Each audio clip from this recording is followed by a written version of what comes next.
কম দামে টিসিবির পণ্য কিনতে এসেছিলেন, কিন্তু মৃত্যু নিয়ে ফিরল দুটি জীবন। রাজধানী মিরপুরে কলেজের ঝুঁকিপূর্ণ দেয়াল ধসে প্রাণ গেছে তাদের। আহত হয়ে হাসপাতালে ভর্তি আরও ৮ জন।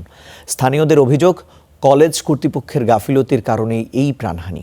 বিষয়টি খতিয়ে দেখছে পুলিশ। সাব্বির আহমেদের রিপোর্ট। আমার গোলারা আমারে খাওয়ায় না, বউরা আমারে খাওয়ায় না, বউরা আমারে দেখতে পারে না, বউরা আমারে খাওয়ায় না, আমার মাই খাওয়ায়, আমার নাসিমা খাওয়ায়, আমার মা খাওয়াবে। জাতি দোয়া করেন, দোয়া করেন। মা খাওয়ায়। নাভিশ্বাস জীবন থেকে শ্বাসটুকু হারিয়ে গেল, কিন্তু যে মায়ের বুকটা খালি হলো তার সান্ত্বনা কি দিতে পারবে রাষ্ট্র? যদিও সে প্রশ্নের উত্তর খুঁজছেন না মা। কে কে আসছিল আপনার এখানে? জড়িয়ে ধরে তার এই কান্না শুধুই মেয়ে হারানোর। আমার মা চাল দিয়ে খাওয়ায় আমারে। জি জি জি।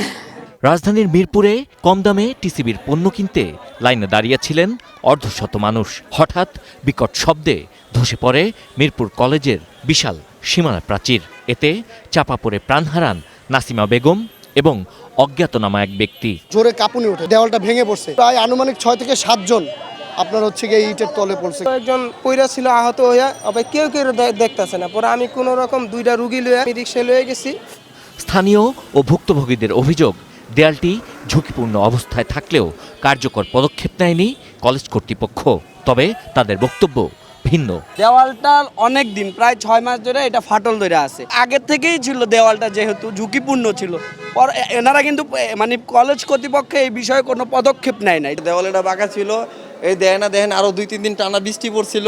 এই বৃষ্টির কারণে দেওয়াল আরো ভার হয়ে ছিল। পরিকল্পনায় ছিল যে এই কাজগুলি করবো আমরা, মানে করে ফেলবো। এ ঘটনায় আহত অন্তত 8 জন। হাড় ভেঙে গেছে যাদের বেশিরভাগেরই চিকিৎসাধীন আছেন রাজধানীর বিভিন্ন হাসপাতালে। 7 জনের মধ্যে একজনের অবস্থা বেশি খারাপ, যাকে ঢাকা মেডিকেল কলেজে রেফার করা হয়েছে। অ্যাম্বুলেন্স ইতিমধ্যেই ঢাকা মেডিকেলের দিকে তারা রওনা দিয়েছে। আর একজনের অবস্থা একটু গুরুতর।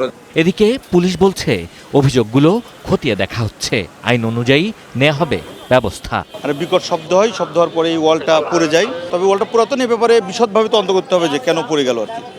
এ ঘটনায় নিহতদের মরদেহ ময়নাতদন্তের জন্য পাঠানো হয় হাসপাতালে। Sabbir Ahmed, star news, Dhaka.